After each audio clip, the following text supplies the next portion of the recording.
এই চৈতন্য চৈতন্য ভাগবতের যে আদি খণ্ড, সে আদি খণ্ডের নবম হুম, অধ্যায়, যেখানে নিত্যানন্দ প্রভুর যে বাল্য লীলা, তারপরে তিনি যে একজন সন্ন্যাসীর সঙ্গে বেরিয়ে যান, সেই লীলা আমরা পড়বো।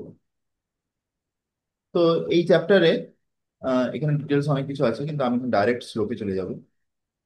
জয় জয় শ্রীকৃষ্ণ চৈতন্য কৃপা সিন্ধু, জয় জয় নিত্যানন্দ আগতির বন্ধু, জয়দ্বৈত চন্দ্র জীবনে জয় জয়দ্বৈত চন্দ্রেরও জীবন ধন প্রাণ, জয় শ্রীনিবাস গদাধরের নিধান, জয় জগন্নাথ শচী পুত্র বিশ্বম্ভর, জয় জয় ভক্তবৃন্দ প্রিয় অনুচর, পূর্বে প্রভু শ্রী অনন্ত চৈতন্য আজ্ঞায় রাড়ে অবতীর্ণ হয় আছেন লীলায়।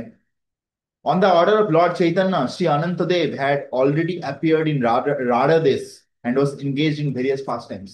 ভগবান যখন আসেন, ভগবান আসার আগেই তার যে পার্ষদ থাকে, সেই পার্ষদদেরকে তিনি আদেশ দেন যে তোমরা এই অমুক অমুক জায়গাতে তোমরা লীলাবিলাস করার জন্য আহ জন্মগ্রহণ করে নাও, অ্যাপিয়ারেন্স করে নাও, ঠিক আছে? তো সেই আদেশ পূর্ণ করার জন্য, চৈতন্য মহাপ্রভুর আদেশ পূর্ণ করার জন্য, যে অনন্ত অনন্ত শেষ বা শঙ্করসন, তিনি সাক্ষাৎ এই রাঢ়দেশ, এই যে বীরভূম, যে জায়গাতে একচক্র, এই জায়গাটা বলে রাঢ়দেশ, এখানে তিনি সাক্ষাৎ অবতীর্ণ হয়েছিলেন। ওকে, তো সেটা এখানে বলছে। আরো আহ আরো ওঝা নামে পিতা, মাতা পদ্মাবতী, একো চাকা নামো গ্রামে, গৌড় দেশ, গৌড়েশ্বর, গৌড়ে গৌদেশ্বরা যথি।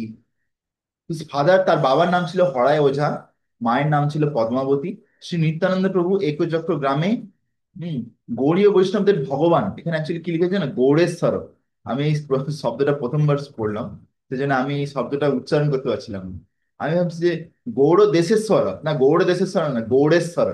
মানে যত গৌড়ীয় বৈষ্ণবা তাদের ঈশ্বর কে, শ্রীমান নিত্যানন্দ প্রভু কি যায়, ঠিক আছে? জয় তো জয়। তারপরে এখানে বলছে, শিশুর হইতে সুস্থির সুবুদ্ধি গুণবান, জিনিন কন্দর্প কোটি লাবণ্যের ধাম। তো বলছে যে নিত্যানন্দ প্রভু যখন আবির্ভাব হয়েছিল, তিনি একজন ধীর সোবার, মানে ধীর, তারপরে বুদ্ধিমান ছিলেন তিনি। সমস্ত গুণের ধাম, অনন্ত গুণের ধাম, সমস্ত গুণ নিত্যানন্দ প্রভুর মধ্যে ছিল। His charming, loving defeated that of the millions of people. Kandarpa কোটি কমনীয় বিশেষ শোভা, ঠিক আছে? তো হুম, একটা যদি কামদেব চলে আসে, সে কি করে আমাদেরকে মোহিত করে দিতে পারে কোনো নারীর প্রতি? তার এত সৌন্দর্য, হুম, তার যে ফুলের যে বান ছাড়ে। তো বলছে ভগবান যে নিত্যানন্দ প্রভু, তার যে সৌন্দর্য, বলছে কোটি কোটি কামদেব, কোটি কোটি কন্দর্পা, তার যে সৌন্দর্য তাকেও হারিয়ে দিতে পারে। এরকম হচ্ছে নিত্যানন্দ প্রভুর সৌন্দর্য। সেই হইতে রাঢ় হইল সর্বসুমঙ্গল, দুর্ভিক্ষে দরিদ্র দোষ খণ্ডিল সকল। তো বলছে পূর্বে এরকম ছিল যে রাঢ় দেশে বেশি বৃষ্টি হতো না, হ্যাঁ, তারপরে সেখানে জল থাকতো না, সেখানে ভালো চাষবাস হতো না, দুর্ভিক্ষ পর্যন্ত হতো। কিন্তু নিত্যানন্দ প্রভু যখনই সেখানে আবির্ভাব হয়ে গেল, তারপরে কি হলো? সর্বসুমঙ্গলা, সেখানে সমস্ত সুমঙ্গল হয়ে গেল, দুর্ভিক্ষ, দারিদ্র সব শেষ হয়ে গেল, সবকিছু খণ্ডিল। খণ্ডিল মানে সেগুলো শেষ করে দিল, সমস্ত কিছু। ওকে, হুম, যেদিনে জন্মিলা নব দ্বীপে গৌরচন্দ্র, রাড়ে থাকি হুঙ্কার করিলে নিত্যানন্দ। তো অ্যাকচুয়ালি নিত্যানন্দ প্রভু শ্রীমান মহাপ্রভুর আগেই আবির্ভাব নিয়ে নিয়েছিলেন। সেই জন্য যেদিন আহ মহাপ্রভু যেদিন আবির্ভাব হয়েছে, সেদিন রাঢ়দেশ থেকে নিত্যানন্দ প্রভু বুঝতে পারছেন যে এবারে আমার প্রভু আসছেন। সেই জন্য তিনি সেখান থেকে হুঙ্কার করছেন, গৌরাঙ্গা, গৌরাঙ্গা বলে বলে চিৎকার করছেন, গৌরাঙ্গ। গৌরাঙ্গা, গৌরাঙ্গা, এরকম ভাবে চিৎকার করছেন। মহাপ্রভুর নাম নিচ্ছেন নিত্যানন্দ প্রভু আনন্দে। অনন্ত ব্রহ্মাণ্ড ব্যাপ্ত হইল হুঙ্কার, মূর্ছাগত হইল যেন সকল সংসার। বলছে তার যে আওয়াজ, এত জোর আওয়াজ যে অনন্ত ব্রহ্মাণ্ড সব ভেদ করে চলে যাচ্ছে। আর এই আওয়াজে মনে হচ্ছে যেন সবাই অজ্ঞান হয়ে পড়ে যাবে প্র্যাকটিক্যালি, ঠিক আছে? সবাই অজ্ঞান হয়ে যাবে এই আওয়াজে, এত জোর আওয়াজ। কথাও কথ লোক বলি কেও, হইল বজ্রপাত, কত লোক মনি লেখো পরম উৎপাত। তো অনেকে বলছে মনে হচ্ছে যেন বিশাল জোরে কিছু বজ্রপাত হয়েছে, আর অনেকে বলছে কিছু একটা বড় বিপর্যয় হচ্ছে যেন, এরকম বলছে। পথ লোক বালিকে বালি লেকে জনিলুন কারণ গৌর বৌদেশ্বর গোসাইর হইল গর্জন। Other people said, we know the cause. It was the loud roaring of Nityananda Goswami, the Lord of Gaudias. তো কিছু লোক বললো যে না আমরা জানি এই আওয়াজটা কোথা থেকে আসছে। এইটা হচ্ছে যে গৌড়ীয় বৈষ্ণবদের যে ঈশ্বর নিত্যানন্দ প্রভু তার গলার আওয়াজ, তার চিৎকার এটা। ঠিক আছে। এই মতো সর্বলোক নানা কথা গায়, নিত্যানন্দ কেহ নাহি চিনিল মায়ায়। তো এরকম ভাবে অনেকে অনেক রকম বলছে যে এই আওয়াজটা মনে হচ্ছে মেঘে গর্জন থেকে হচ্ছে, কেউ বলছে বজ্রপাত থেকে হচ্ছে, কেউ বলছে মানে পৃথিবী ধ্বংস হয়ে যাবে। কিন্তু কেউ নিত্যানন্দ প্রভুকে বুঝতে পারলো না ঠিক করে। কেন? তার যে যোগমায়া শক্তি আছে সে এমন ভাবে সবকিছু ঘিরে রেখেছে যে কেউ নিত্যানন্দ প্রভুকে বুঝতে পারছেন যে সে সাক্ষাৎ ভগবান। ঠিক আছে, সেটা এখানে বলছে।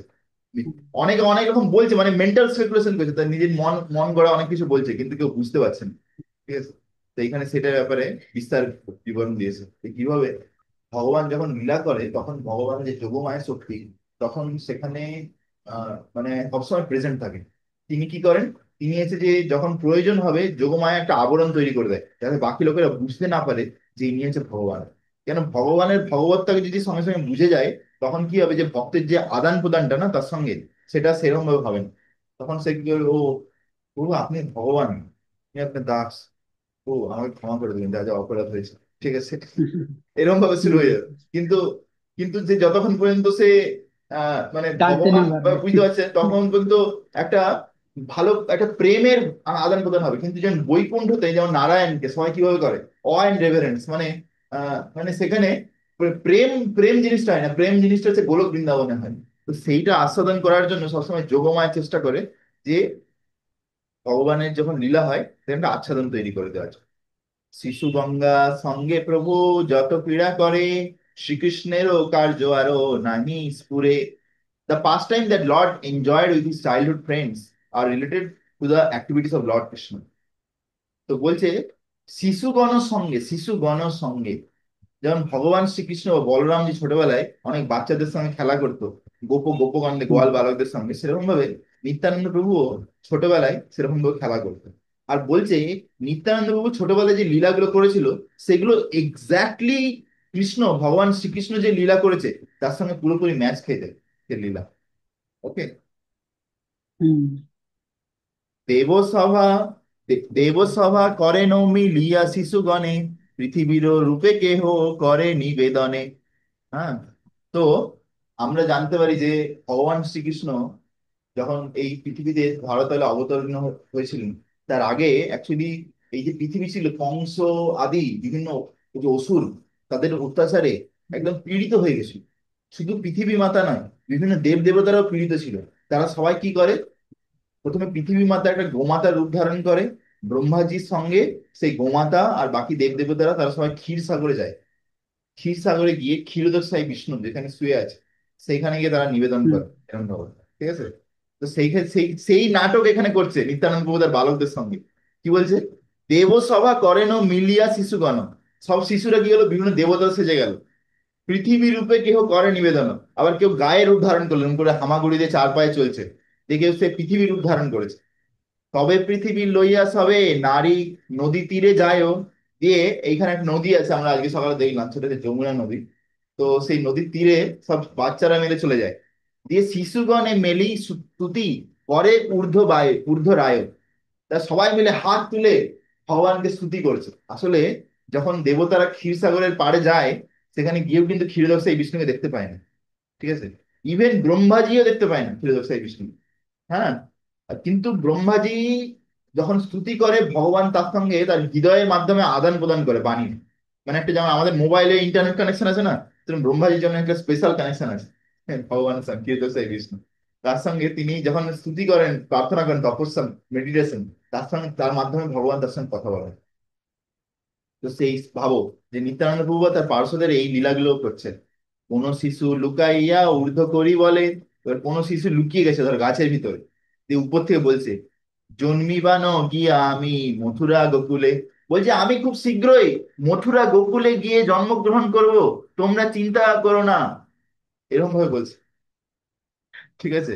তো ভাবো যে কত সুন্দর লীলা হচ্ছে, জাস্ট ইমাজিন করো যে এখানে যমুনা বইছে, তার সামনে নিত্যানন্দ প্রভু এসছে, তারপরে ধরো বাকি বালকেরা এসছে, তারা এরকম ভাবে দেবতা হিসেবে প্রণাম করছে। সাপোজ হয় ইমাজিন করো নিত্যানন্দ প্রভু এরকম শেষ নাগ এরকম ভাবে শুয়ে পড়েছেন এই শেষ নাগের মতন অনন্ত সাই, আর এদিক থেকে উপর থেকে আরেকজন চিৎকার করে করে বলছে, তোমরা চিন্তা করো না, আমি খুব শীঘ্রই মথুরার গোকুলে আমি গিয়ে জন্মগ্রহণ করবো। বাস এরকম ভাবে বলছে। হ্যাঁ, লীলা হচ্ছে। তো নেক্সট লোক। কোনাদিনা নিশা ভাগে শিশুগানা লইয়া বাসুদেব দেবকীয় কর এনো বিয়া। One evening, the Lord and his friends enacted the marriage of Basudev and Devaki. একদিন সন্ধ্যেবেলা নিত্যানন্দ প্রভু তার বন্ধুদেরকে নিয়ে গিয়ে একটা লীলা নাটক করছেন। সেটা কি? দেবকী আর বাসুদেবের বিয়ে বিয়ে দিচ্ছেন।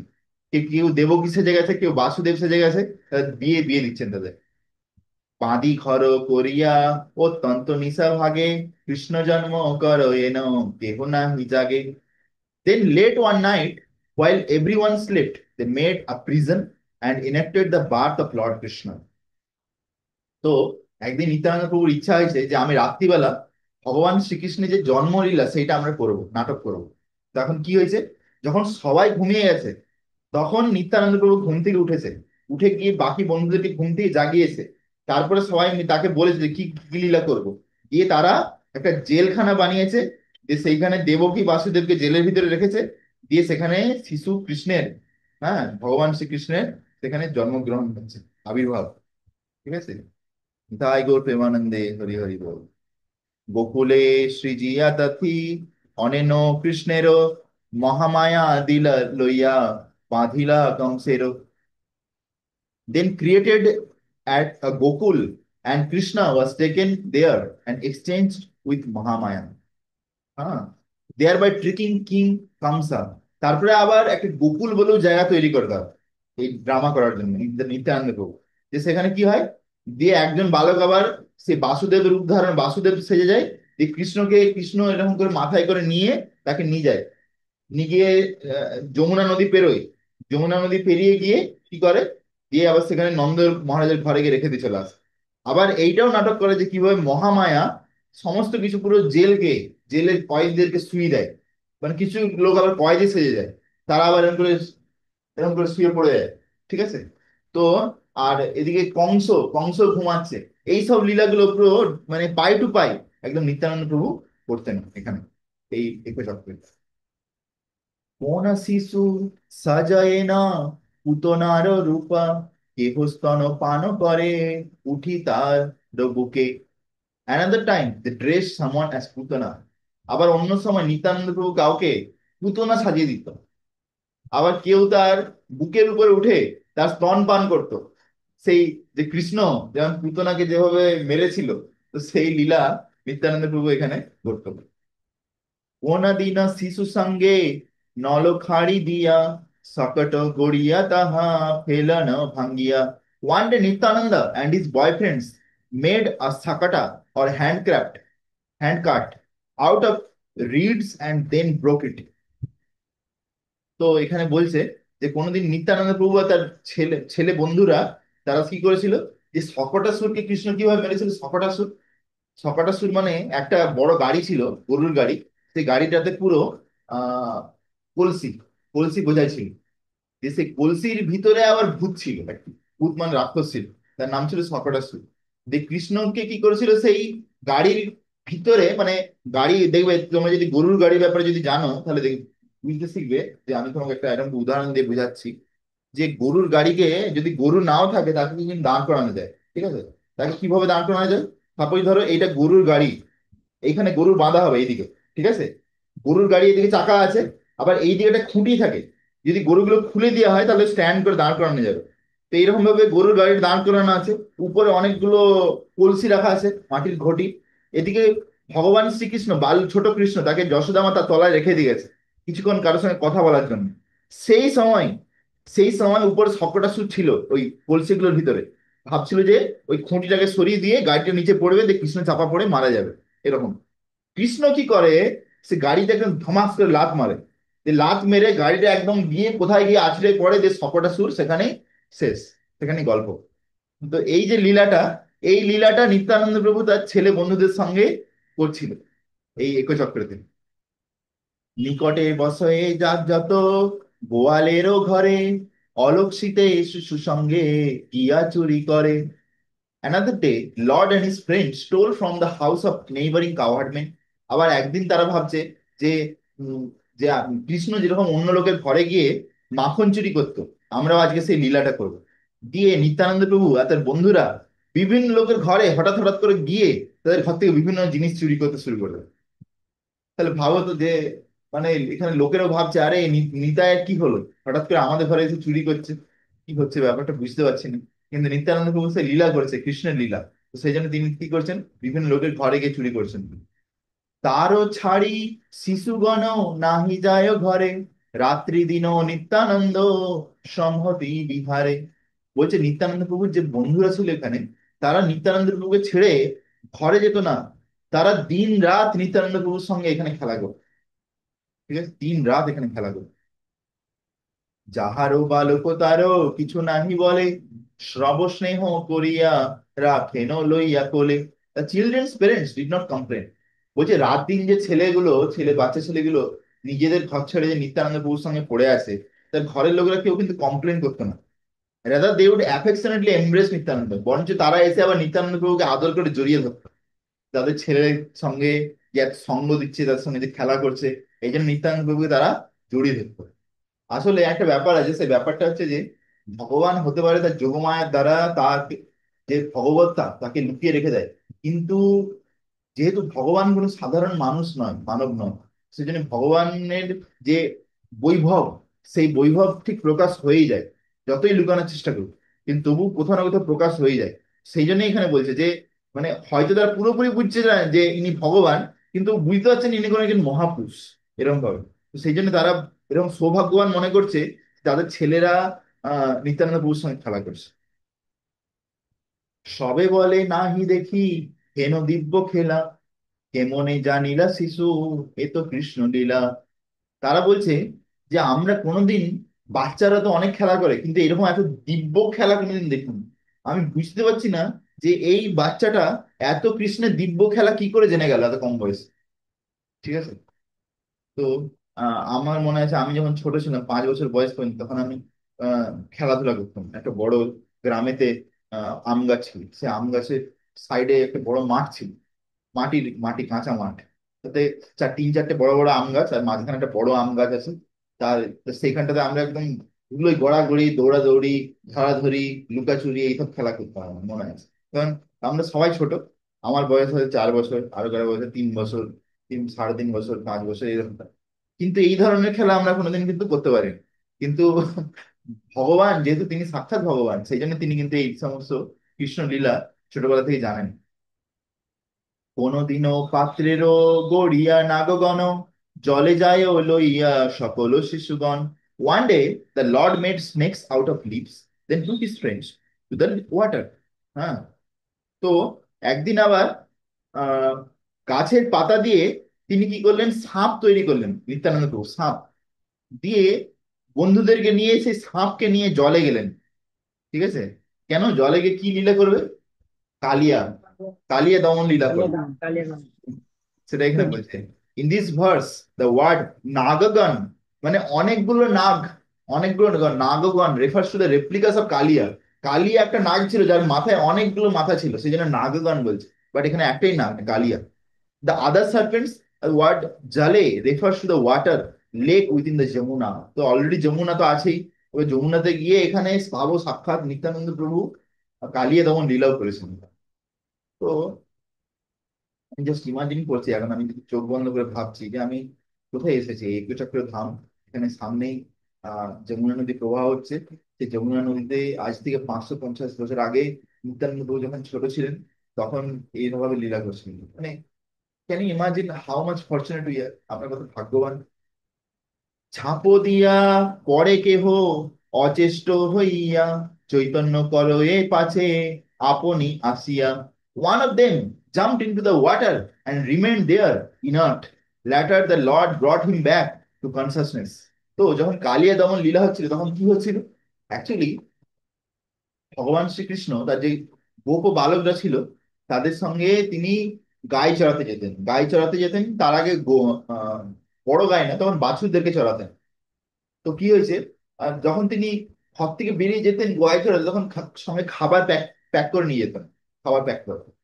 তো যেমন আজকে আমাদের অভিনব প্রভুর ঘর থেকে খাবার প্যাক করে আমাদেরকে দিয়েছিল, তো সেই খাবার আমরা ট্রেনে খাচ্ছিলাম। তো সেরকম ভাবে ভগবানকে, ভগবানের বন্ধুদেরকে তাদের ঘর থেকে খাবার প্যাক করে দিত। তো সেই খাবার নিয়ে তারা খেতেন, কোথায় খেতেন? যমুনার তীরে কোনো কদম্ব গাছ, হ্যাঁ, বা কোনো সুন্দর কোনো বৃক্ষ, আম গাছ, হ্যাঁ, বা বড় অন্য কোনো বৃক্ষ, বট গাছ, তার তলায় বসে তারা সবাই মিলে খেতেন। তারপরে আবার তারা যমুনায় স্নান করতে যেতেন সবাই। আবার জল খাওয়ার ইচ্ছা হলে ডাইরেক্ট যমুনাতে গিয়ে, তখন যমুনার যে মিষ্টি মিষ্টি জল তারা খেতেন, ঠান্ডা জল। আবার যমুনা জলে গিয়ে ভগবান সাঁতার কাটতেন তার বন্ধুদের সঙ্গে। তো যখন যমুনায় যেতেও গোপ বালকেরা তারা কিন্তু এরকম হেঁটে হেঁটে যেত না। তারা কি করতো, এরকম করে যেত, যে ছলাং লাগাতো, ঝাঁপ মারতো। তো সেই যে লীলা, যখন কালিয়া দমন লীলা হয়েছিল, তখনও যে কৃষ্ণের বন্ধুরা ছিল তখন তারা যমুনাতে গিয়ে এরকম করে ঝাঁপ মেরেছিল। কিন্তু যেহেতু কালিয়ার যে বিষ এত বেশি ছিল, যে সেই বিষেতে সেই নদীর যে জল যমুনার পুরো বিষাক্ত হয়ে যায়। তখন যেই তার মধ্যে প্রবেশ করে ঝাঁপ মেরে, সঙ্গে সঙ্গে যতগুলো বাচ্চা প্রবেশ করে সবাই অচেতন হয়ে যায়, মানে তাদের মৃত্যু হয়ে যায় একরকম ভাবে। ঠিক আছে। কিন্তু আবার যতগুলো গাই ঢুকে তারাও কিন্তু সেই জল খেয়ে মারা যায়। কিন্তু সঙ্গে সঙ্গে ভগবান গিয়ে তাদেরকে টেনে আনে, তাদের স্পর্শ করে, দিয়ে তারা আবার চেতনা ফিরে পেয়ে যায়। ভগবানের জন্য কোনো মৃত প্রাণীকে বাঁচানো কি ব্যাপার, কোনো ব্যাপারই না। তো সেটাই বলছে যে এরকম নিত্যানন্দ প্রভুর একজন বন্ধু এই লীলাটার জন্য সবার প্রথমে ঝাঁপ মারলো যমুনাতে। হ্যাঁ। আর তারপরে যেই ঝাঁপ মারলো, ঢুকেই সঙ্গে সঙ্গে এমন নাটক করছে যেন মারা গেছে, জলে পড়েই সঙ্গে সঙ্গে মারা গেছে, মানে ডেড বডির উপর ভাসছে, ডেড বডি। ঠিক আছে। তো তখন সঙ্গে সঙ্গে নিত্যানন্দ প্রভু তখন কৃষ্ণ সেজেছে, যে নিত্যানন্দ প্রভু গিয়ে সঙ্গে সঙ্গে তাকে টেনে তুললো, এরকম করে স্পর্শ করলো, আর দিয়ে সে তার চেতনা ফিরে পেয়ে গেল। তো এই এই এরকম লীলা করছিল। কোনদিনা তালো বনে শিশুগণ লইয়া, শিশু সঙ্গে তালো খায় ধেনুকা মারিয়া। তো আবার একদিন নিত্যানন্দ প্রভু তার বন্ধুদেরকে নিয়ে তাল বনে যায়, যে সেখানে গিয়ে ধেনুকাসুরকে মেরে সেখান থেকে তাল ফল খায় সবাই, তাল। হ্যাঁ। কৃষ্ণ এরকম বলছিল, আহ, আহ, मधुमंगल, मेरे को ये ताल वन में जाना है, वहां पे मीठा मीठा ताल फल है, मेरे को खाना है। हाँ, अरे मैं सुना हूँ वहां पे एक बहुत बड़ा राक्षस है धेनुकासुर, वो तो इंसान की बात तो छोड़ो, वो तो कोई जानवर भी आते हैं, पक्षी भी आते हैं, उसको भी मार देते हैं। और कृष्ण बलराम बोलते हैं, अरे तुम चिंता मत लो, कुछ नहीं होगा, চলো। দিয়ে এরকম কৃষ্ণ বলরাম যেই বললো, সঙ্গে সঙ্গে সবাই লাইন দিয়ে তালবনে ঢুকে গেল। তো সেই যে লীলা, সেই লীলা এখানে নিত্যানন্দ প্রভু করছিলেন তালবনে। তো মানে লিটারালি কেউ যদি একর চক্রে আসে, সেখানে দেখতে হবে এখানে যে গাছপালা আছে, যা বৈভব। এখানে মাঠের মাঝখানে অনেক গাছ আছে, অনেক মানে এরকম সুন্দর খালি, মানে আমি তোমাকে দেখাচ্ছি একটা এক্সাম্পল দিয়ে। সাপোজ ধরো এরকম, এটা খোলা মাঠ, খোলা মাঠ, ধান জমি, তার মাঝখানে এরকম টুকরো টুকরো জঙ্গল, ছোট ছোট ছোট ছোট জঙ্গল। তো এরকম কোনো হয়তো জঙ্গল ছিল যাতে অনেকগুলো তাল গাছ ছিল, তো সেই তাল গাছে সুন্দর সুন্দর মিষ্টি মিষ্টি তাল ফল হতো। তো বাঙালিরা তো তাল খেতে খুব পছন্দ করে, যেমন আমি বিশেষ করে তালের ফুলারু খেতে পছন্দ করি, তালের ফুলারু, তালের পরোটা, রুটি, তালের লুচি, এরকম অনেক কিছু হয়। তো নিত্যানন্দ প্রভু অবভিয়াসলি পছন্দ করবে। তো সেইখানে গিয়ে নিত্যানন্দ প্রভু সেই ধেনুকাসুরকে মারা, আর তাল বন থেকে তাল পেড়ে খাওয়া, সেই যে লীলা, সেই লীলা তিনি করছিলেন। তো তারপরে বলছে, শিশু সঙ্গে গোষ্ঠে গিয়া নানা ক্রীড়া করে, বক আঘা বৎসাসুর করি তাহে মারে। নিত্যানন্দ প্রভু তার বন্ধুদেরকে নিয়ে মাঠের মাঝখানে গিয়ে বিভিন্ন ধরনের লীলা করতেন, যেমন বকাসুর বধ, আঘাসুর বধ, আর বৎসাসুর বধ। ঠিক আছে। বকাসুর মানে বুঝতে পারছেন, বকাসুর মানে বক রাক্ষস। আচ্ছা, বক রাক্ষস। ঠিক আছে। তো আমি আমার আমার বাবা আমাকে ছোটবেলায় বলতো তুই হচ্ছে বক রাক্ষস। আমি তখন বুঝতাম না কি বক রাক্ষসটা কি জিনিস, কিন্তু এখন বুঝতে পারছি যে বক রাক্ষস মানে কি বলতে চাই। হ্যাঁ। তো তো তারপরে হচ্ছে যে আঘাসুর, আঘাসুর হচ্ছে বড় একটা সাপ, বিশাল বড় সাপ আঘাসুর। আর বৎসাসুর, বৎসাসুর কে জানো? বৎস মানে কি, ধেনু বৎস, মানে গায়ের গায়ের বাছুর, মানে একটা বাছুরের রূপ ধারণ করে একটা অসুর ছিল। তো এই যে সমস্ত লীলা, কৃষ্ণ লীলা, এইগুলো সব কিন্তু নিত্যানন্দ প্রভু তার যে বন্ধুদের সঙ্গে এইগুলো কিন্তু তিনি করতেন, এখানে লীলাগুলো সব করতেন। তারপরে নেক্সট শ্লোকা। বিকালে আইসা ঘরে, গোষ্ঠীর সহিতে শিশুগণ সঙ্গে বলিতে বলিতে। In the afternoon the Lord and his associates return home blowing the buffalo horns. তো আমি কোনোদিন বাফালো হর্ন তো দেখিনি। বাফালো হর্ন মানে মহিষের মোষ। মোষ যেটাকে হিন্দিতে বলে ভ্যাঁস। তো ভ্যাঁস বা মোষের যে সিং হয়, সে সিংকে মাঝখান থেকে যদি গর্ত করা যায় কেটে, তো সেইটাকে দুদিকে গর্ত করতে হবে। প্রথমে দুদিকে গর্ত, আর মাঝখান থেকে লাইন দিয়ে গর্ত করতে হবে। সেটাকে আবার বাজানো যায়, বাজারে নাকি খুব সুন্দর আওয়াজ হয়। তো সেইটা কৃষ্ণ বলরাম বাজাতো বন্ধুদের সঙ্গে। তো বলছে নিত্যানন্দ প্রভু এখানে সেই বাফালো হর্ন নিয়ে, মোষের যে বাঁশি নিয়ে, তার বন্ধুদের সঙ্গে এরকম করে বাজাতে বাজাতে ছুটতো বিকালবেলা। হ্যাঁ। কোনো দিনও করে গোবর্ধন ধার লীলা, বৃন্দাবন রচি কোনো দিনও করে খেলা। আবার কোন দিন নিত্যানন্দ প্রভু গোবর্ধন ধারী লীলা করেছে, গোবর্ধন ধরেছে। হ্যাঁ। আবার পুরো জায়গাটাকে বৃন্দাবন করে দিয়েছে, সাজিয়েছে বৃন্দাবন। অলরেডি একচক্র বৃন্দাবন থেকে অভিন্ন। তো তারপরে আবার নিত্যানন্দ প্রভু সাক্ষাৎ হয়, যোগমায়া আছে, তাহলে আর কি বলা দরকার। নিত্যানন্দ প্রভু করে চুটকি মারবে, আর ওটা অর্ডার দিবে, যোগমায়ার সঙ্গে সঙ্গে বৃন্দাবন বানিয়ে দেবে সেখানে। দিয়ে সেখানে কি হলো, সেখানে বৃন্দাবনে করে সেখানে গোবর্ধন লীলা হচ্ছে। নেক্সট শ্লোকা। কোনদিনও করে গোপীর বসন হরণ, কোনদিনও করে যজ্ঞ পত্নী দর্শন। তো বৃন্দাবনে একটা ঘাট আছে, সেই ঘাটটার নাম হচ্ছে চির ঘাট।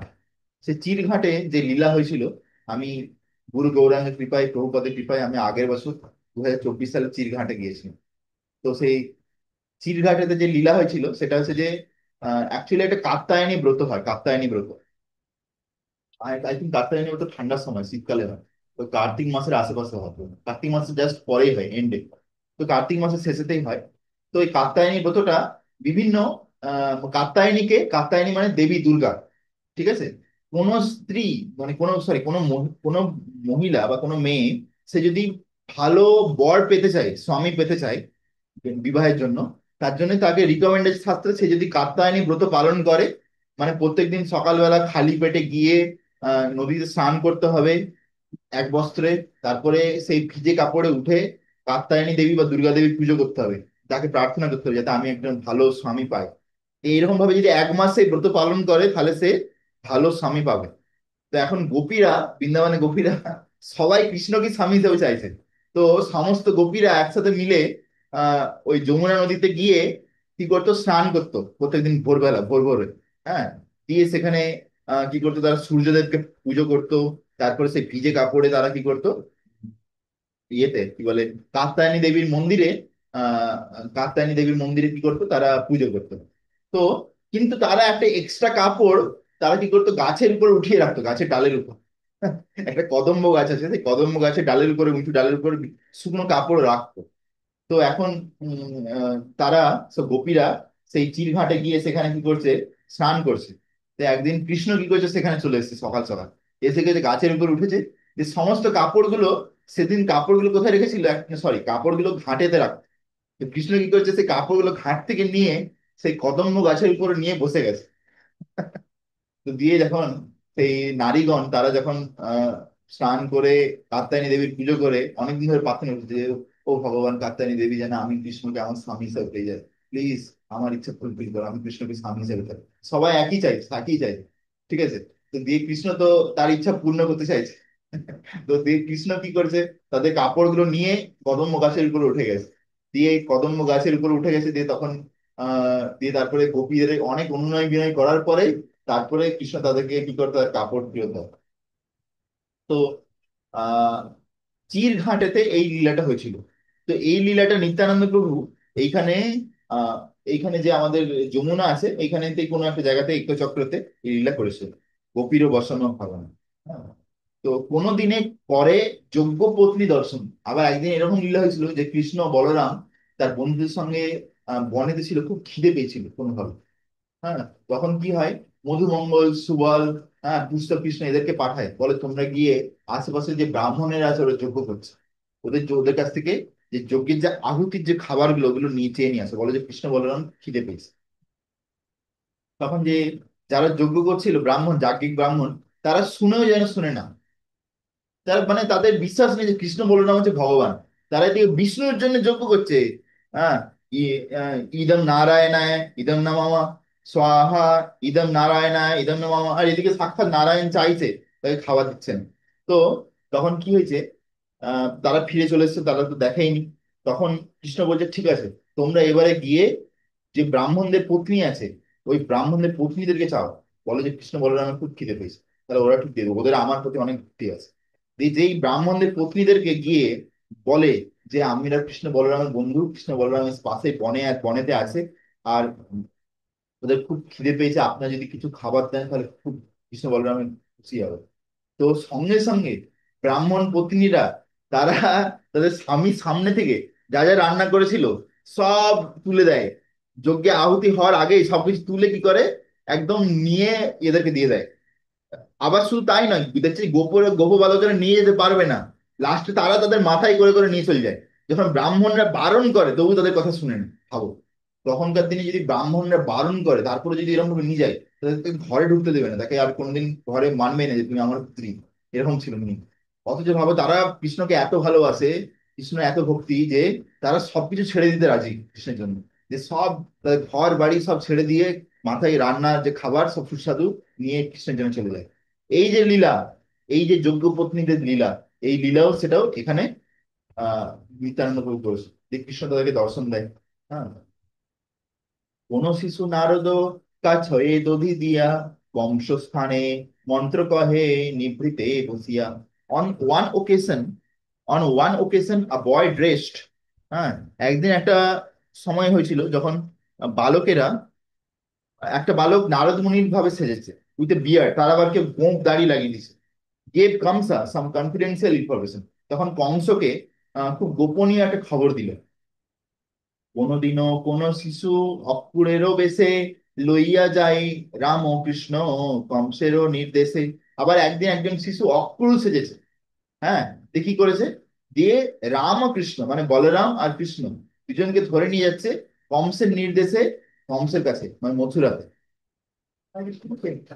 আপনি যে গোপী ভাবে করেন ক্রন্দন, নদী বহে হেন সবে, দেখ দেখে শিশুগানা। As Nityananda cried in the mood of gopis, it appeared to his friend that a river was flowing from his eyes. তো আবার একদিন কি হয়েছে, ভগবান নিত্যানন্দ প্রভু এই লীলা করছে যে গোপীরা কৃষ্ণের বিরহেতে কিরকম ভাবে কাঁদতো। তো শ্রীমদ ভাগবতমে বলা আছে যে গোপীরা যখন কৃষ্ণের বিরহে কাঁদতো, তাদের চোখ থেকে এত জল বেরোতো যেন নদীর মতন ফ্লো হতো। ঠিক আছে। তো কোনোদিন নিত্যানন্দ প্রভু সে গোপীর ভাবে গিয়ে কান্না করছে, আর বাকি বাচ্চারা দেখছে যেন নিত্যানন্দ প্রভুর চোখ থেকে জল বেরোচ্ছে, যেন নদীর মতন ভাবে জল বেরোচ্ছে। বুঝতে পেরেছো? বিষ্ণু মায়া মোহে কেহ লোকিতে না পারে, নিত্যানন্দ সঙ্গে সব বালক বিহারে। Due to the influence of Vishnu's illusory energy, no one could recognize Nityananda as he enjoyed pastimes with his friends.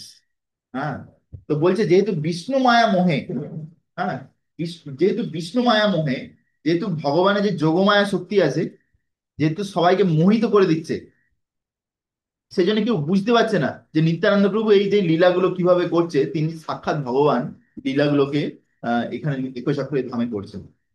Madhupuri রচিয়া Madhupuri রচিয়া ব্রাহ্মণ শিশুর সঙ্গে, কেহ খায় মলি কেহ মালা পরে রঙ্গে।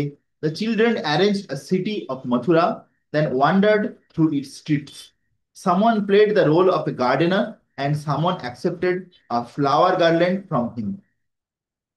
তো যখন কৃষ্ণ বলরাম যখন মথুরাতে পৌঁছে গেছিল, তখন সেখানে মথুরার বাইরে একটা একটা লোককে দেখছে যে সে কিছু মাথায় করে বোঝাই করে অনেক সুন্দর সুন্দর মালা গেঁথে নিয়ে যাচ্ছে, ফুলের মালা। তখন কৃষ্ণ বলরাম তাকে বলছিল যে এই মালাগুলো তুমি কার জন্য নিয়ে যাচ্ছ? বলছে আমি এগুলো কংসের জন্য নিয়ে যাচ্ছি, কংসের জন্য। তো বলছে আমাদেরকে একটু মালা দেবে? তো তখন বলছে ঠিক আছে নাও। যে কৃষ্ণ বলরামকে সুন্দর মালা দিয়ে দেয়। তখন কৃষ্ণ বলরাম তাকে খুশি হয়ে কৃপা করে দেয়।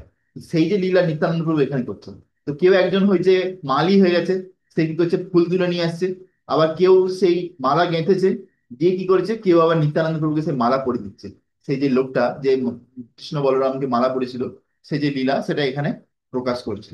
Okay? উপজা বেশ করিগন্ধ পরে তর স্তনে স্থানে ধনুকা ধানুকা গড়িয়া ভঙ্গ করিয়া গর্জনে। সামন ড্রেসড অ্যাজ কুবজা, একজন একজন বুড়ি বুড়ি মহিলা ছিল মথুরা, তার নাম ছিল কুবজা। কুবজা, ঠিক আছে। তো সেই কুবজাকে কৃষ্ণ উদ্ধার করেছিল। যে কুবজা যে ছিল, সে হচ্ছে যে কংসের সেবক ছিল, সেবিকা ছিল, কংসের সেবক সেই বুড়ি মহিলা। কিন্তু একদিন কৃষ্ণ তার ঘরে যায়, যে কুবজাকে এরকম করে মাথাটা ধরে এরকম করে সোজা করে উপরে তুলে দেয়, ঠিক আছে। সঙ্গে সঙ্গে সে সোজা হয়ে যায় কুবজা। তারপর তাকে তার কৃষ্ণের স্পর্শে সে একটি সুন্দর মহিলা রূপ ধারণ করে যায়, সুন্দর মহিলা রূপ পেয়ে যায়, সেই বয়স্ক নারী থেকে একদম সুন্দর যুবতী রূপ পেয়ে যায়। তো সেই যে লীলাটা, সেই লীলাটাও নিত্যানন্দ প্রভু এখানে করে, একজন কুবজা সেজে যায়। হ্যাঁ, তারপরে কি বলছে, পূজা চন্দন বেটে, সে চন্দন কি করেছিল, লাগিয়েছিল ইয়েকে, কৃষ্ণ বলরামের কৃষ্ণর কপালে। সেরকম ভাবে নিত্যানন্দ প্রভুর কপালেও কেউ চন্দন লাগিয়ে দেয়। A large bow was made, they all should, a large bow was made and they all shouted in joy when it was broken. তারপরে একটা বড় বিশাল বড় ধনুষ তৈরি করে। তো কৃষ্ণ সেখানে মথুরাতে একটা লীলা করে যে একটা বিশাল বড় ধনুষ ছিল। সেই ধনুষটাকে আহ, মানে যেই ধনুষটার জন্য একটা যজ্ঞ করছিল, ধনুর যজ্ঞ। সেই ধনুর যজ্ঞে নাম করে অ্যাকচুয়ালি কৃষ্ণ বলরামকে মারার প্ল্যান করেছিল কংস। কিন্তু সেখানে কৃষ্ণ গিয়ে খুব সহজেতেই আহ কৃষ্ণ খুব সহজেই সেই ধনুষটাকে তুলে সেখানে ভেঙেও দেয় সেটাকে। তো সেখানে এখানে বলছে যে এখানে নিত্যানন্দ প্রভু সেই লীলাটা করছে, যে সেই বড় ধনুষ বানিয়েছে একটা, যে সেই ধনুষটাকে নিয়ে নিত্যানন্দ প্রভু এরকম করে ভেঙে দিল। হ্যাঁ, নিত্যানন্দ প্রভু কি করলো, এরকম করে ধনুষটাকে ধরলো, দিয়ে এরকম করে উপর থেকে ধরে ভেঙে দিল। দিয়ে সেই যে আওয়াজ, আর সেই আওয়াজ শুনে সবাই আনন্দে চিৎকার করছে, হরি বল হরি বল, এরকম ভাবে আনন্দে সবাই চিৎকার করছে। ওকে। কুবলায়া চানুরা মুষ্টিক মল্ল মারি, কংস করি কাহেরে কাহারে পদে ন চুলে ধরি। They enacted the pastime of killing Kubalaya elephant and the wrestler Chanura and Mushtika. Thereafter, Kamsa was grabbed by the hair and thrown to the ground.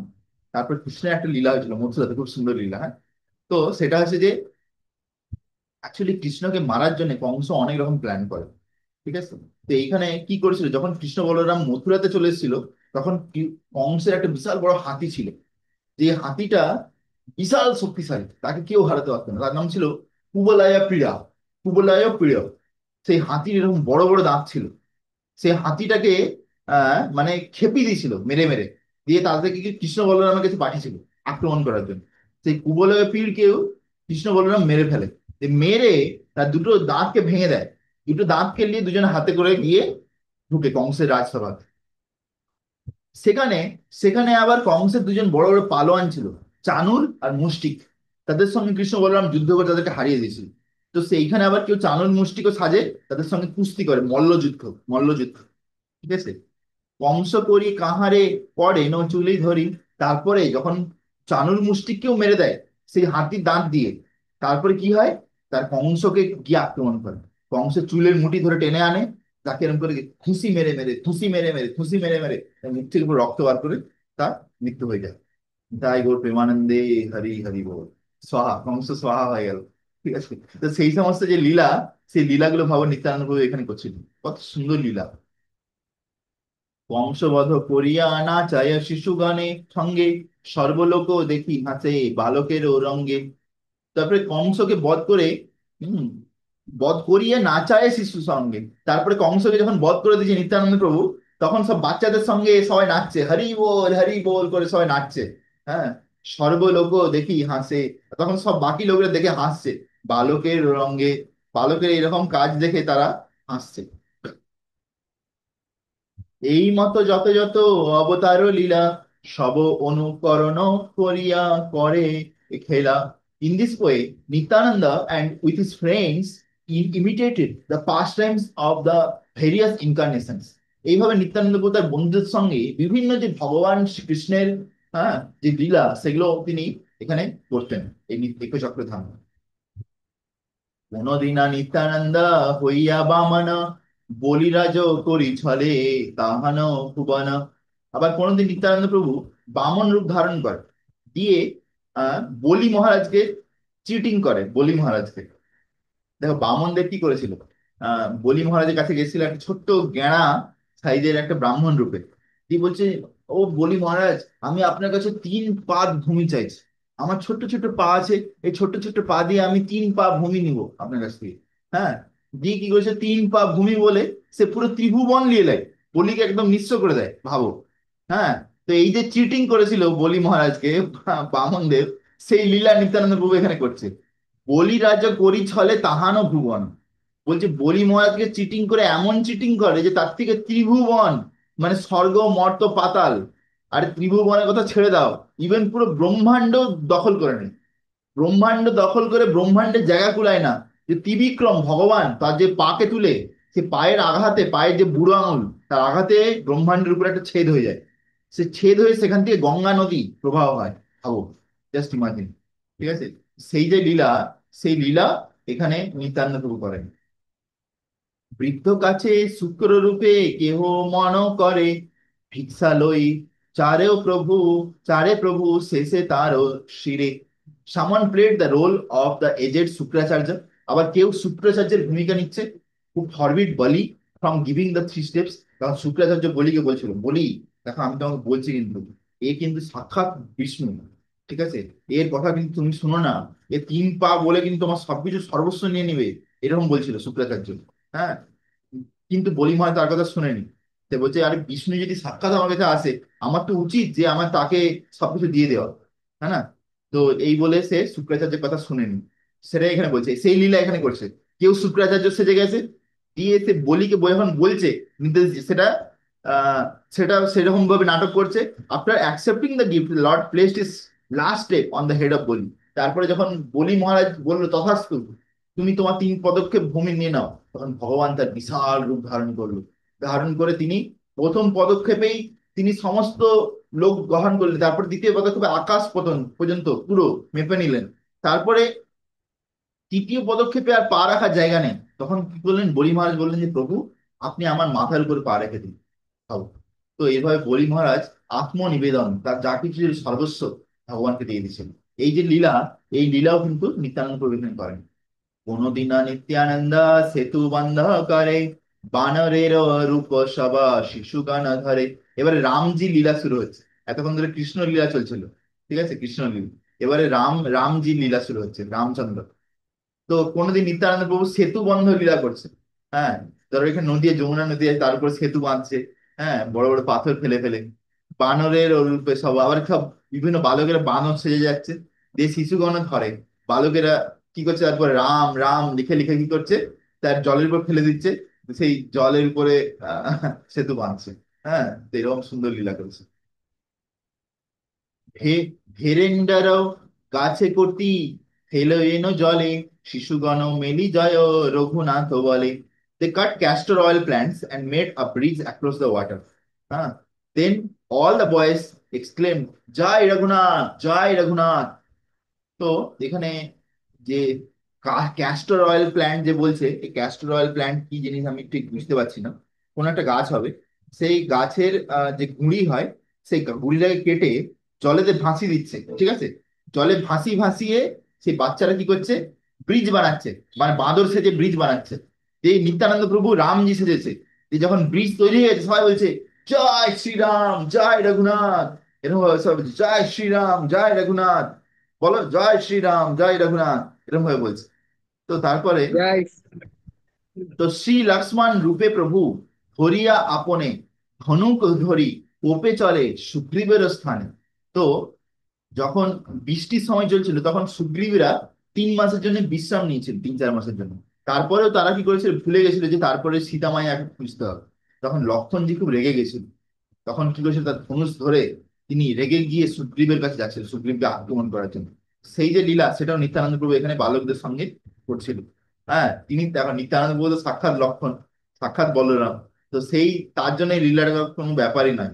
তিনি লক্ষণ রূপ ধরে তিনি কি করলেন, বালকদেরকে নিয়ে ধনুষ ধরে তিনি সেই সুগ্রীবের স্থানে যাচ্ছেন, তাকে আক্রমণ করার জন্য সেই লীলা করছেন। আরেরো বানর মোরো প্রভু দুঃখ পায়, প্রাণনা লইমু যদি তবে ঝাঁটো আয়। মালয়ান প্রবর্তে মোরো প্রভু পায় দুঃখ, নারীগণ লইয়া বেতা তুমি করে সুখ। O king of the monkeys, my lord is in distress. হ্যাঁ, তো এখানে বলছে যে ও বানরের রাজারা, হ্যাঁ, লক্ষ্মণজি বলছে ও বানরের রাজা সুগ্রীব, আমার প্রভু ভগবান শ্রীকৃষ্ণ, সরি, আমার প্রভু ভগবান রামচন্দ্র এখন অনেক দুঃখে আছে। কাম কুইকলি, তাড়াতাড়ি এসো, or I will kill you, আর যদি তুমি তাড়াতাড়ি না আসো তাহলে কিন্তু আমি তোমাকে মেরে ফেলবো। How can you sit here enjoying with women while he is lamenting on Malyavan mountain? তুমি এখানে বসে কিভাবে দুঃখ করতে পারো যখন তোমার প্রভু এখানে মাল্যবান মানে পর্বতে কষ্ট করছে, দুঃখ করছে, আর তুমি এখানে বসে বসে কি করে মহিলাদের সঙ্গে আনন্দ উপভোগ করতে পারো? তো এইরকম ভাবে ভাবো, নিত্যানন্দ প্রভু একচক্র ধামে সাক্ষাৎ লক্ষণ সেজে গেছেন, গিয়ে গ্রীবের কাছে গিয়ে এই লীলা করছেন, তাকে বলছে তাড়াতাড়ি আসো, তাড়াতাড়ি আসো, গিয়ে আমার প্রভুকে সাহায্য করো, আর তুমি যদি সাহায্য না করো তাহলে কিন্তু আমি কিন্তু তোমাকে মেরে ফেলবো, এরকম ভাবে বলছে। কোনদিন ক্রুদ্ধ হইয়া পরশুরামেরে, মোর দোষ নাহি বিপ্র, হলহ স্তবেরে। Another day, Lord Nityananda spoke in anger to Parasuram, "O Brahmana, I am not at fault. Leave here at once." ঠিক আছে। আবার কোনোদিন পরশুরাম ব্রাহ্মণকে, যেমন রামজি পরশুরামকে তার যে অহংকার ছিল সেই অহংকারকে দমন করেছিলেন, তো সেই লীলা এখানে নিত্যানন্দ প্রভু করছেন এক চক্রধামে।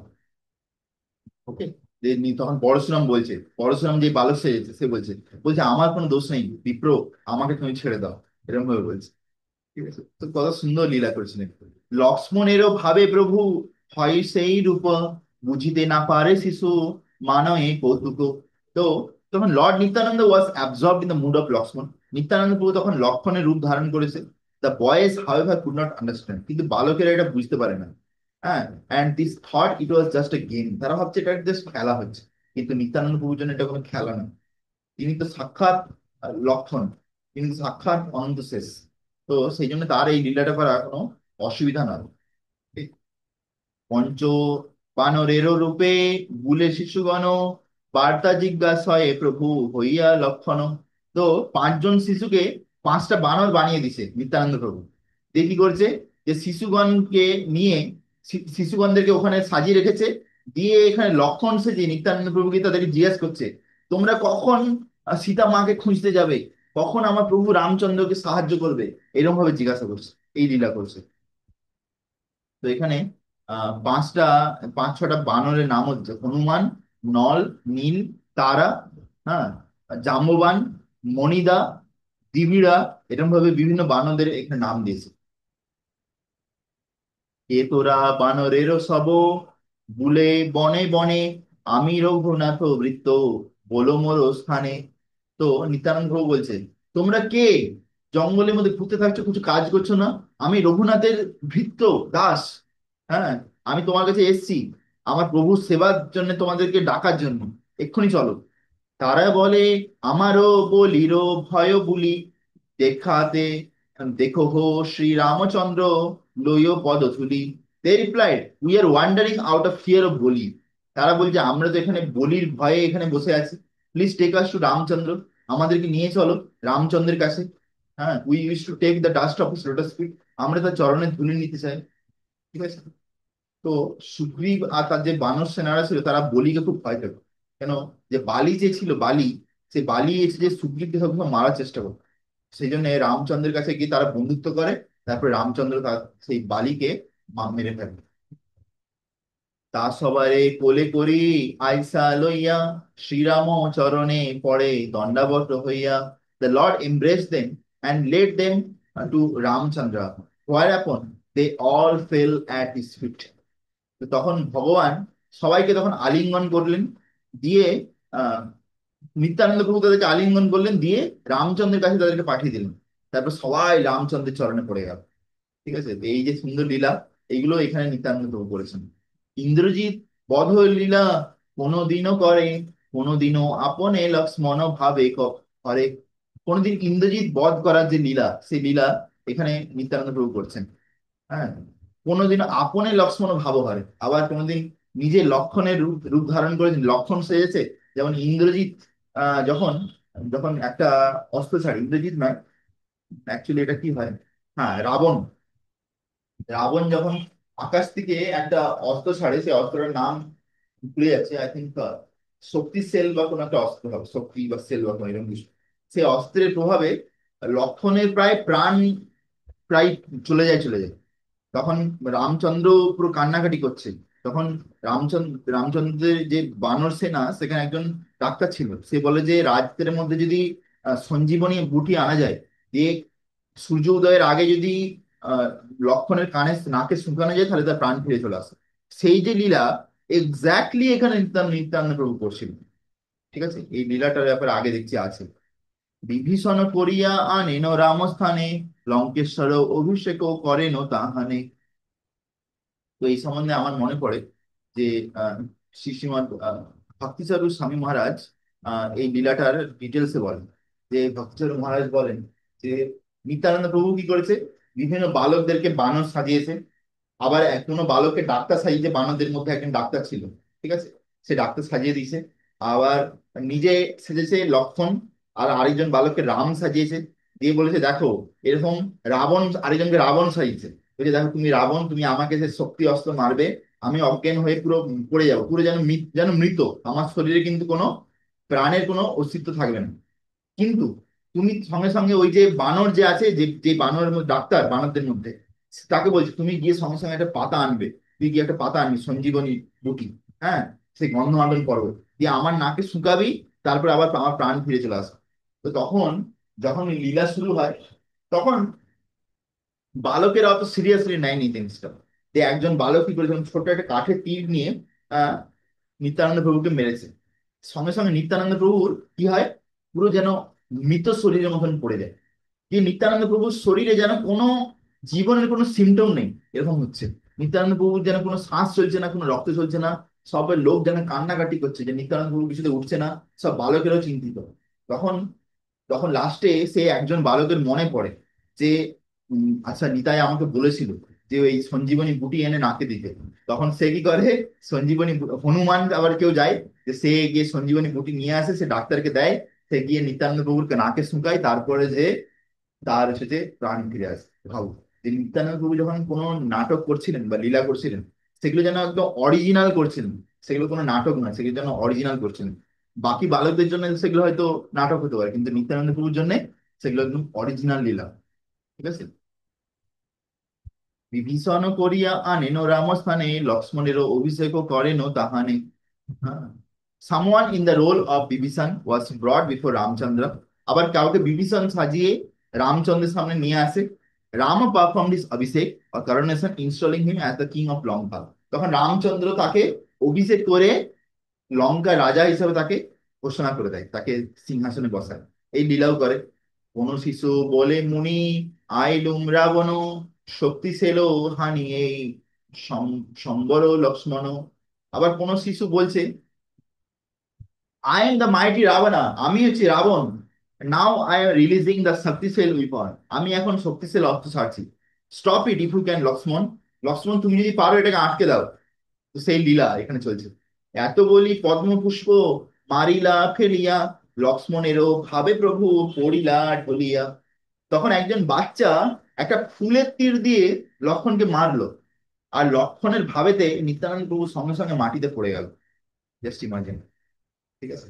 মূর্ছিত হইল প্রভু লক্ষ্মণেরও ভাবে, জাগায়ে ছাউলা সব, তবু নাহি জাগে। বলছে যখন নিত্যানন্দ প্রভু লক্ষণের ভাবেতে অজ্ঞান হয়ে পড়ে গেল, তখন বালকের তাকে অনেক জাগানোর চেষ্টা করছে, তবু কিন্তু তার কোনোভাবে জাগাতে পারছে না। হ্যাঁ, মনে হচ্ছে যেন তার শরীরে রক্ত চলাচল যেন বন্ধ হয়ে গেছে, এরকম মনে হচ্ছে। প্রমোদ পরমার্থে ধাতু নাহি সকল শরীরে, কাঁদয়ে সকল শিশু হাত দিয়ে আসিরে। তখন তারা দেখে যে নিত্যানন্দ প্রভুর শরীরে যেন কোনো আহ, জীবনের সিমটম নেই, যেন শরীর ঠান্ডা হয়ে যাচ্ছে, রক্ত চলাচল নেই, নাক দিয়ে কোনো হাওয়া বেরোচ্ছে না। তখন তারা সবাই মাথায় হাত চাপড়ে চাপড়ে কান্না শুরু করে, মাথায় হাত পিটাতে উঠে, ভাবছে নিত্যানন্দ প্রভু চলে গেছে। হ্যাঁ, তারা কান্না শুরু করে। শুনি পিতা মাতা ধায় আইলো স্তবরে, দেখো এ পুত্রেরও ধাতু নাহি গো শরীরে। যখন সেই বাবা মা সরাই পণ্ডিত আর পদ্মাবতী দেবী এই লীলা শুনেন, তারা তখন এখানে দৌড়ে আসে। তারাও দেখে যে ছেলের শরীরে জীবনের কোনো সিমটম নেই, লক্ষণ নেই। মূর্ছিত হইয়া দোহে পড়িল ভূমিতে, দেখি সর্ব লোক আসি, হইলা বিস্মিতে। তখন তারা সবাই অচেতন হয়ে এই মাটিতে পড়ে গেল। এই অবস্থা দেখে ভাবছে নিত্যানন্দ প্রভু চলে গেছে। তারা সবাই এখানে কান্নাকাটি শুরু করে দেয়, সেখানে একটা কান্নার রোল পড়ে যায় এরকম দেখে। সকল বৃত্তান্ত তবে কহিলা শিশুগণ, কেহ বলে বুঝিল না ভাবেরও কারণ। As the boys described the entire incident, someone said, I understand why he is unconscious. তখন যখন সমস্ত বালকেরা কাঁদছে, সবাই কাঁদছে, তখন একজন বালকদের মধ্যে থেকে বলছে, আমি বুঝতে পারছি যে এরকম ও অচেতন কেন হয়েছে। তখন এই পুরো বৃত্তান্ত সে বলল। পূর্বে দশরথ ভাবে একো না নটবর, রাম বনবাসী শুনি এদেন কলবর। Previously one great actor played the role of Dasharath. এর আগে একজন বালক ছিল, সে দশরথের রোল করছিল। when he heard the ram had left the forest, যখন সে শুনেছিল যে রামচন্দ্র ঘর ছেড়ে জঙ্গলে চলে যাচ্ছিল, তখন সে তার শরীর ত্যাগ করেছিল, যে রথের পিছনে পিছনে দৌড়াতে দৌড়াতে রাম লক্ষ্মণ করে বলতে বলতে রাম লক্ষ্মণ করে এরকম করে দশরথ দুঃখে তার শরীর ত্যাগ করে দেয়। সেখানেও একজন বালক এরকম লীলা করে। নিত্যানন্দ প্রভু সেখানে একটা রথে করে চলে যায়। কেহ বলে কচি কচি আছয়ে আলো, হনুমান ঔষধ দিলে হইবে তো ভালো। কেউ বললো, হ্যাঁ, যে ওই যে বাচ্চা যে হনুমান সেজে আছে, ওকে বলো গিয়ে গন্ধমাদন পর্বত নিয়ে আসতে। ও এনে যদি ওষুধ দেয় তাহলে কিন্তু এই নিত্যানন্দ সুস্থ হবে। ভালো, তাহলে ভাবে যে কেমন নাটক করছে নিত্যানন্দ, যে মানে যেন অরিজিনাল, অরিজিনাল নাটক। এটা নাটক নয়, পুরো লীলাতে তিনি প্রবেশ করে যাচ্ছেন।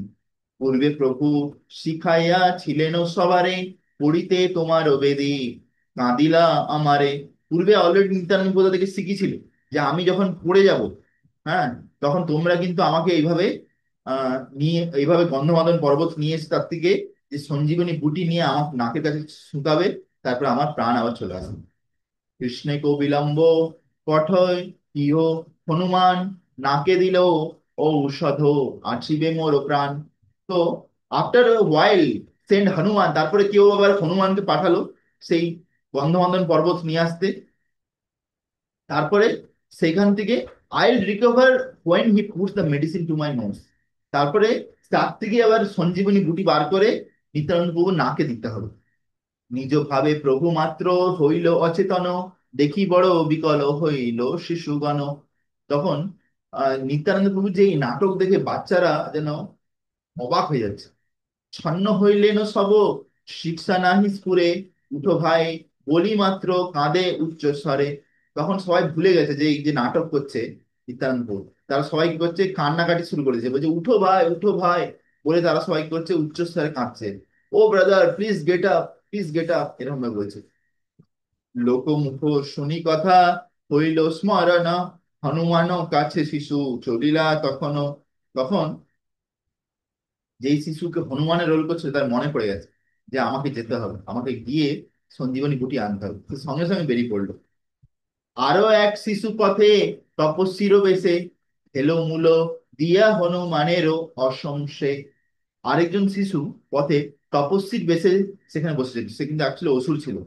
হ্যাঁ, তো সে হনুমানকে সেখানে ফল মূল দিয়ে খেতে দিতে দেয়, যাতে সে হনুমান ওখানে বসে রয়ে যায়, টাইম চলে যায়, যাতে আর নিত্যানন্দ প্রভু মানে লক্ষণ যাতে আর তারা প্রাণ আর ফিরে না আসে। এইভাবে রাবণ ফিট করে রেখেছে। রহ বাপ ধ্যান করে আমারও আশ্রমে, বড় ভাগ্যে আছে মিলে তোমার হেন জন। সেই সাধু বলছে হনুমানকে, বলছে তোমার মতন তোমার মতন লোক আমার আশ্রমে কোথায় আসে, তোমার মতন লোক এখানে আসা মানে আমার কৃপা, সেই জন্য অনেক ভাগ্যে আমি তোমাকে পেয়েছি। সে অ্যাকচুয়ালি কিন্তু একটা রাক্ষস, সাধু নয়। হনুমানও বলে কার্য গৌরবে চলিবে, আসিবারে চাহি রহিবারও না পড়িবে। Hanuman replied, I must go and complete my important mission, I would like to come but I cannot delay. তখন হনুমান বলে যে না, আমার একটা, আমি এখন রামচন্দ্র প্রভু রামচন্দ্রের সেবাতে আছি, আমার এখন দেরি করলে চলবে না, আমাকে সঙ্গে সঙ্গে যেতে হবে। আমি থাকতে চাইছি কিন্তু আমার এখন থাকতে পারবো না। শুনি নাচা রামচন্দ্র অনুজ লক্ষ্মণ, শক্তিশালী তার মূর্ছা করিলে Ravan. You must have heard that Lakshmana, the younger brother of Ramchandra, has been rendered unconscious by Shaktisel weapon of Ravana. তুমি হয়তো শুনেছো যে রামচন্দ্রের ছোট ভাই লক্ষণকে রাবণ শক্তিশালী অস্ত্র মেরে তাকে অজ্ঞান করে দিয়েছে, পুরো অচেতন। অতএব যাই আমি গন্ধমাদন ঔষধ আনিলের হেরো তাহানো প্রাণ জীবন। তো এই জন্য আমাকে গন্ধমাদন পর্বতে যেতে হবে, দিয়ে ওষুধ আনতে হবে, তাহলে তবে জীবন থাকবে। সে বিশল্য করণী। তপস্বী বলয়ে যদি যাইবা নিশ্চয়, স্নান করি কিছু খায়, করহ বিজয়। The renounced then said, if you must go, first take a bath and eat something, then you may go. বলছি তুমি যদি যেতে চাও আগে প্রথমে স্নান করে, আমার এখানে কুণ্ড আছে, এই কুণ্ডে স্নান করে কিছু খাও, তারপরে যাও। নিত্যানন্দ শিক্ষায় বা লোককথে কহে, স্মিত হইয়া সর্ব লোক চাহি রহে। তো নিত্যানন্দ প্রভু শিক্ষাতে সমস্ত বালকেরা পুরো এক্স্যাক্টলি যেন হনুমানের মতন রোল করছে, এক্স্যাক্টলি রামচন্দ্র, এক্স্যাক্টলি লক্ষ্মণ, এরকম রোল করছে। ঠিক আছে। তো তারপরে বলছে, তপস্বীর বলে সরোবরে গেল স্নানে, জলে থাকি আর শিশু ধরিলা চরণে। Then, on the request of the renunciate, Hanuman went to take bath in the lake, whereupon another boy in the lake grabbed hold his feet. হ্যাঁ, তখন কি হয় অ্যাকচুয়ালি, ওই যে তপস্বী ছিল, সে একটা রাক্ষস ছিল। ঠিক আছে। সে সঙ্গে সঙ্গে একটা কুমিরের রূপ ধারণ করেনি যখন হনুমান স্নান করতে গেল, এ তার পায়ে ধরে নেয়। হ্যাঁ, এক সেকেন্ড হনুমান তাকে, তার সঙ্গে লড়াই করে, যে লড়াই করে কি করে তাকে হারিয়ে দেয়। ঠিক, লড়াই করে তাকে হারিয়ে দেয়। তো বেসিক্যালি এই যে আমরা এক চক্র, আমি যে এখন এক চক্র ধামে এসেছি, এই এক চক্র ধাম কোনো সাধারণ জায়গা নয়। ঠিক আছে, সাধারণ জায়গা নয়। তো আমি জাস্ট আজকে বেরিয়েছি, আমি আজকে যে জায়গাগুলো গেছি সেই জায়গাগুলোর ব্যাপারে একটু বলছি, তারপর আমি ক্লাস কনক্লুড করবো। কারণ ভগবানের লীলা হচ্ছে অনন্ত, আমি কতই বা করবো আর কতই বা বলতে পারবো। ঠিক আছে। যদি অনন্ত শেষ সাক্ষাৎ যদি তার অনন্ত মুখ থেকে বলতে থাকে, তাও তার লীলার কোনো শেষ হবে না। ঠিক আছে, এরকম হচ্ছে ব্যাপার। তো এখানে সামনে অ্যাকচুয়ালি এই যে একচক্র, এই যে নামটা হয়েছে, এটার কারণ হচ্ছে যে যখন ভগবান শ্রীকৃষ্ণ আর অর্জুন কুরুক্ষেত্রে যুদ্ধ হচ্ছিল, তখন কুরুক্ষেত্রের যুদ্ধে যখন ভীষ্ম পিতামহ ঠিক করে যে আজকে আমি হয় অর্জুনকে মারবো, আর নালে আমি কি হবে, নালে আমি কৃষ্ণের যে বচন তাকে আমি ভেঙে ফেলবো। ঠিক আছে, কৃষ্ণ যে বলেছে আমি যে অস্ত্র উঠাবো না, সেই বচনটা আমি ভাঙবো, এরকম বলছে। তারপরে ভীষ্ম পিতামহ এমন যুদ্ধ শুরু করে, এমন ভাবে অস্ত্র ছাড়ে, তারা এই হাতটাকে দেখা যায় না, এত স্পিডে অস্ত্র ছাড়ছে। আর এত দিব্য অস্ত্র ছাড়ে যে অর্জুনকে যেন ছালিয়া করে দেয়, শুরু করে দেবে, এরকম অবস্থা। অর্জুন বারবার অজ্ঞান হয়ে পড়ে যায়, অর্জুনের রথ ভেঙে যায়, অর্জুনের ঘোড়াকে মেরে দেয়। হ্যাঁ, ইভেন কৃষ্ণের গায়ে পর্যন্ত তীর লাগে। তখন অর্জুনের এরকম অবস্থা দেখে কৃষ্ণের আর সহ্য হয় না। কৃষ্ণ অলরেডি ভাগবত গীতাতে বলেছে, হ্যাঁ, যে আহ, হে অর্জুন, তুমি জোর গলায় আওয়াজ জোর গলায় বলতে পারো যে আমার ভক্তের কোনোদিন বিনাশ হয় না। নামে ভক্ত প্রণশ্যতি কৌন্তেয় প্রতি জানে হি, নামে ভক্ত প্রণশ্যতি, অলরেডি বলেছে। তাহলে তিনি যখন এই বচন দিয়েছেন, তার ভক্তকে দিয়েই বচন দিয়ে করেছেন, তাহলে তার ভক্তের যখন এরকম অবস্থা হচ্ছে, তাহলে ভগবান কি করে সেটা সহ্য করতে পারে, সাক্ষাৎ যখন সেখানে আছেন। সেই জন্যে যখন দেখছে যে অর্জুনের এরকম অবস্থা, তখন অর্জুনকে বাঁচানোর জন্য আর ভীষ্ম পিতামহকে মারার জন্য তিনি সামনে একটা রথের চাকা পড়েছিল, রথের চাকা, সে রেগে গিয়ে খালি পায়ে রথ থেকে নেমে সে রথের চাকা নিয়ে দৌড়ে দৌড়ে যায় ভীষ্ম পিতামহকে মারার জন্য। সেই রথের চাকাটা ভগবানের হাতে সুদর্শন চক্রের রূপ ধারণ করে। ঠিক আছে, সুদর্শন চক্র দিয়ে সেই যে রূপ দেখে ভীষ্ম পিতামহ সঙ্গে সঙ্গে বুঝতে পেরে যায় যে আমার যেন মৃত্যুর সময় এসে গেছে। ঠিক আছে, সঙ্গে সঙ্গে সে সমস্ত অস্ত্র ফেলে এরকম সোজা করে হাত হাত সোজা করে সঙ্গে সঙ্গে সে দাঁড়িয়ে দেয়। হ্যাঁ, যাতে ভগবানের হাত থেকে মৃত্যু থেকে ভালো আর কি হতে পারে। তো দিয়ে তখন অর্জুন যখন জ্ঞান ফিরে যায়, অর্জুন এসে ভগবানের পায়ে ধরে নেয়, বলে ভগবান আপনি কি করছেন, আপনি বলেছেন যে এই লীলায় আপনি অস্ত্র, সরি, কুরুক্ষেত্রের যুদ্ধেতে আপনি অস্ত্র উঠাবেন না, অথচ আপনি আমার জন্য অস্ত্র উঠাচ্ছেন, আপনার কথা বচন ভেঙে দিচ্ছেন। প্রভু, আপনি দয়া করে আমাকে একটা চান্স দিন প্রভু, আমি কিন্তু এবার ভালো করে যুদ্ধ করবো, আপনি দয়া করে অস্ত্র ছেড়ে দিন। তখন ভগবান বলে যে আমি যে অস্ত্র উঠেছি, তো অস্ত্রটা কোথাও না কোথাও তো ফেলতে হবে। তখন ভগবান কি করে, সেই যে রথের চাকা, সেই রথের চাকাকে এরকম করে দূর করে ফেলে দেয়। সেই রথের চাকাটা গিয়ে যেখানে পড়ে, সেইটা হচ্ছে এই যে পশ্চিমবঙ্গের বীরভূমের একচক্র, এইখানে এসে পড়ে। ভাবা যায়। তো সেই জন্য তখন থেকে এই জায়গার নাম হয়ে যায় একচক্র।